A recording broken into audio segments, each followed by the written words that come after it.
Years ago, when I was very, very, very, very, very young, there was a song that was first released in England and wasn't much of a hit there. And then it was released here in the States. And here's the interesting wrinkle. It met with some pushback, a little bit of, if you will, opposition. Because it was in 1968. And if either you lived then or are a student of history, you know that that was indeed a strife-laden year in the United States of America. Racial divisions, the war in Vietnam, raging political assassinations, all kinds of turmoil.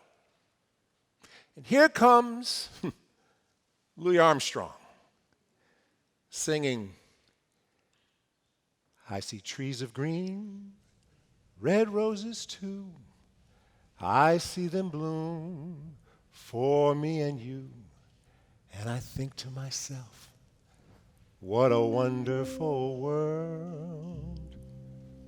And people said, wait a minute, Satchmo, how can you be talking about a wonderful world when everything around us points to the contrary? How can you have this vision, if you will, that's so bucolic? And in the depths of his philosophical musings, Louis Armstrong, in essence, said, well, the only way that this wonderful world can come into being is if we make sure that we see it into being.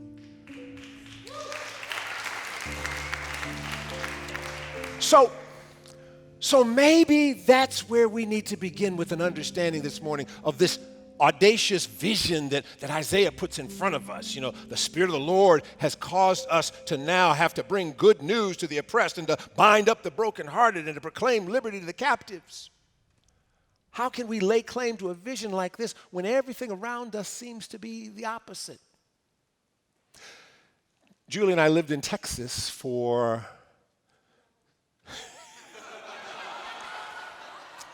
now, Julie, there may be people watching. Hello, Dallas, Houston, San Antonio, El Paso. Yes, it was an initial challenge for us, but here's the point. One of the things we came to learn a little bit about was Juneteenth. Juneteenth actually began specifically, and every Texan will let you know this, certainly every Texan of color will let you know that Juneteenth began in Texas, actually near Galveston. And here's the thing about it. It has become a major celebration. We were sort of, in a sense, now it's become, again, more popular nationally now, but we were taken aback that come June 19th in Dallas, all the folk we knew were ready to take the day off and go drink red soda water and have a picnic. But here's the thing. The power of that celebration was because even though it was late in being declared to those who were enslaved in Texas and in parts of the South, even though it was late, they determined that they were going to celebrate liberation no matter what. And maybe the lesson in that is this, that even if there are those who try to suppress, who try to divert, who try to deflect that liberation that God has shaped and fashioned for you, when it comes, you celebrate it, you acknowledge it, you extol it, and you lift it up no matter how many people try to make it delayed in its arrival. And we need to understand that even this morning as we realize here we stand at the intersection, if you will, of Juneteenth, the 50th anniversary of the Stonewall Uprising. And the powerful message there to me is that liberation unfolding here is a powerful signal to liberation unfolding any and everywhere. And here's the cautionary note. I understand this. I'm sensitive to the particularities of this. That some people become very sensitive because they don't want their liberation struggle in any way to be diluted. They may think that it's being co-opted when others indeed raise it up as an example. In other words, when somebody might say, well, the civil rights movement is a harbinger of the LGBTQ movement for inclusion and equality, believe it or not, some people might want to say, well, no, don't leave my struggle alone. But here's the thing we need to understand. The power of a liberation struggle for one individual or for one person or one segment of society should be understood as a powerful bell that rings for everyone whose chains and shackles need to be broken. And I believe in my heart of hearts, we were having this discussion earlier on, and if there were tapes that mattered of conversations that Dr. King had, not the ones people purport to have been talking about as of late, I do in my heart of hearts believe that Bayard Rustin probably was able to talk to well, first of all, we know that Bayard Rustin, who there was no secret about him being gay, and yet he was fully ensconced and enveloped and was one of the chief strategists in the movement. And I've got to believe that if we could take that context and bring it into present day, that it would have rested upon the heart of Martin and some of those others who were in the leadership of the movement, that indeed this struggle that we celebrate around us for this month is directly linked to the struggle that was going on in the middle of the 20th century in America, and indeed the struggle that was celebrated even as Juneteenth unfolded in Texas in the 19th century. So the power of liberation is too big to just be in one spot and in one column. This Jesus moment in time and in history that we as Christians lay claim to is a moment of liberation for all humanity, all creation. And we can't lay claim to the liberation that we have in Christ until we understand that it is a liberation for everyone. That chains are broken for everyone who is in chains. That walls are torn down for everyone who is confined. That cages are flung open for everyone who is made captive.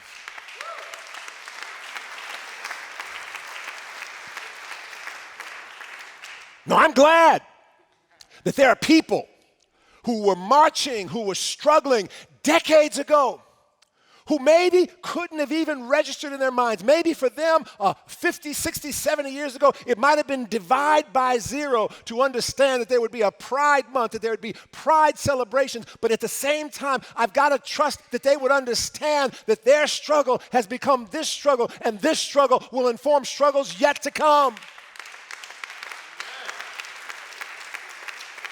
Thank God for, the Bible tells us, and this is not exclusivist, I think this speaks to the totality of what Christ has done in the world, that if Christ makes you free, you're free indeed. So if liberation is made available, it's made available for everyone. So lay claim and embrace the power of liberation, not just for yourself, but for all of those who indeed call and beckon for freedom. But the prophet goes on. Now, it's great. We can have our liberation moment. We can have our Juneteenth celebration. We can have our red soda water and whatever else it was in what was it? Red velvet cake and all those other good sophisticated things down there. I'm not beating up on Texas. I like Texas, so it's all good. Ooh, I got some explaining to do later on. But my point is this. The moment and the joy of that liberation moment, the exaltation of that has to be coupled with, what does it say? To do justice.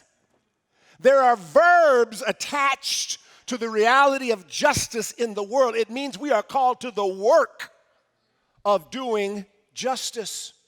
It means we're called to the work of making sure that our voices advocate, that our actions promote, that we indeed influence and move forth in a way that causes for the world to be just and equitable.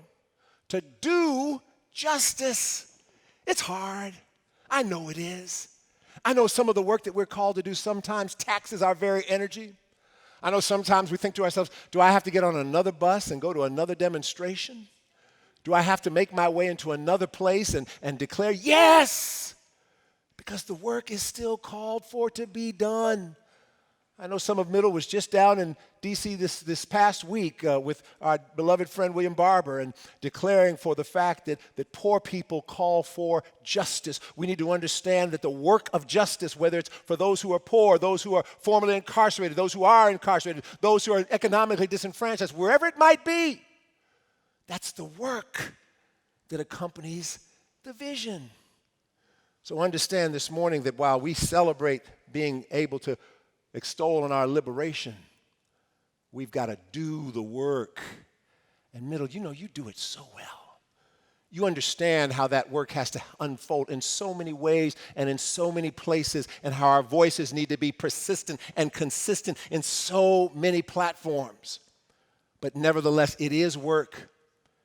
And sometimes as we do that work of justice, our spirits flag and we get weighed down and a little bit maybe overcome and overwhelmed by what seems to be the onslaught of what's happening to suppress that justice. I was just reading this morning in the New York Times, Maureen Dowd, her editorial column, and she talks about the fact that, it's a normal thing to critique a leader or an administration for lapses in moral judgment or consistency. It's not so normal for there to be no moral consistency, no moral judgment, and how we just cringe day after day. Julie and I have an exercise, and this is the absolute truth. She can attest to this. I have become adept with the remote control in my hand, that every time a certain voice is ready to be heard, I mute. And I don't do that. It does trigger. I'm not saying that lightly. But I realize, at some point, I just don't want that incoming to outweigh what I need to have in me to be sustained and to overcome.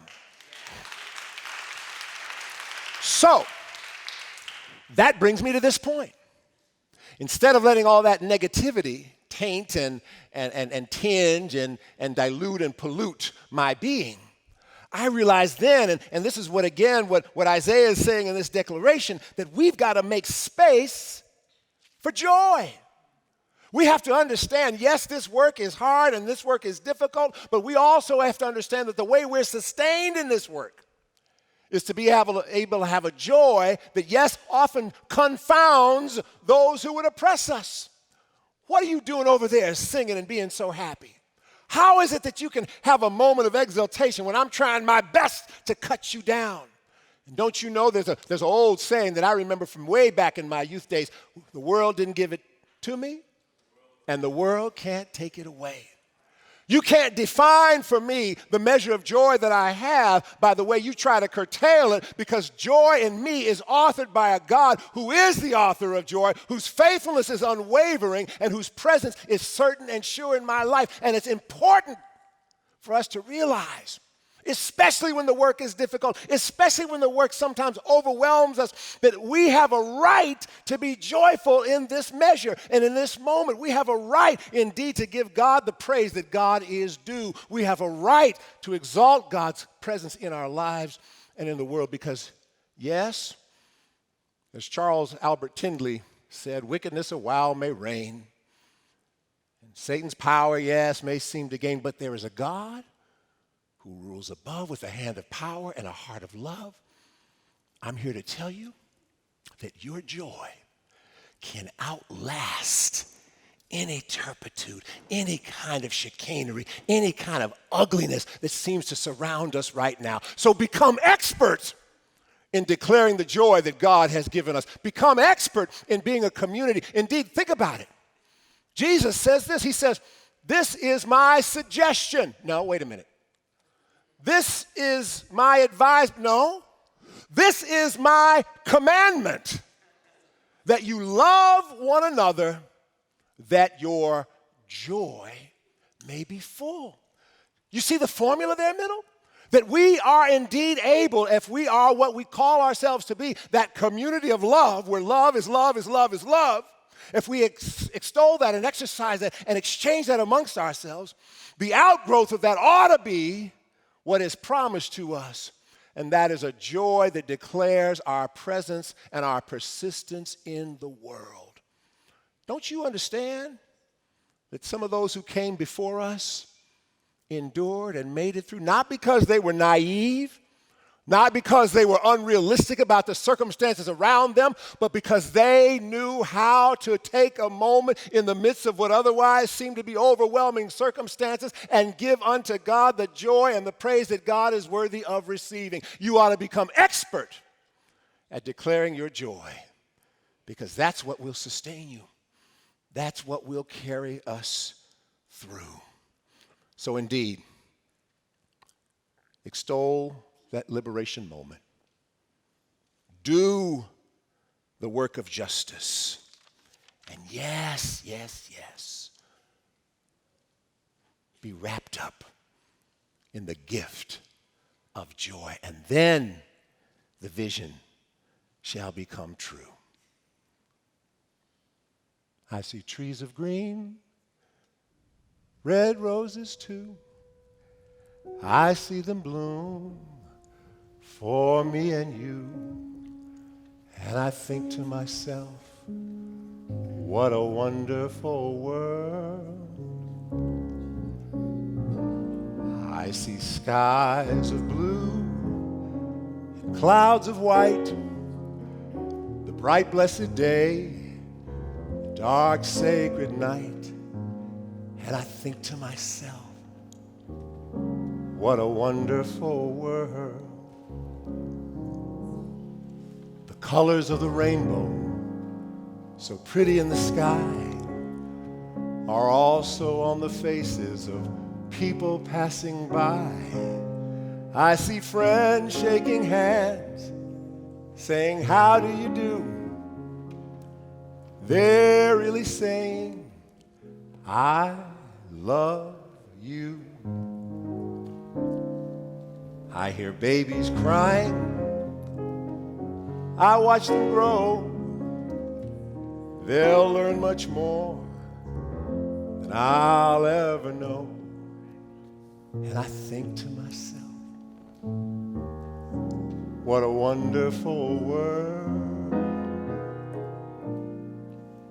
Yes, I think to myself,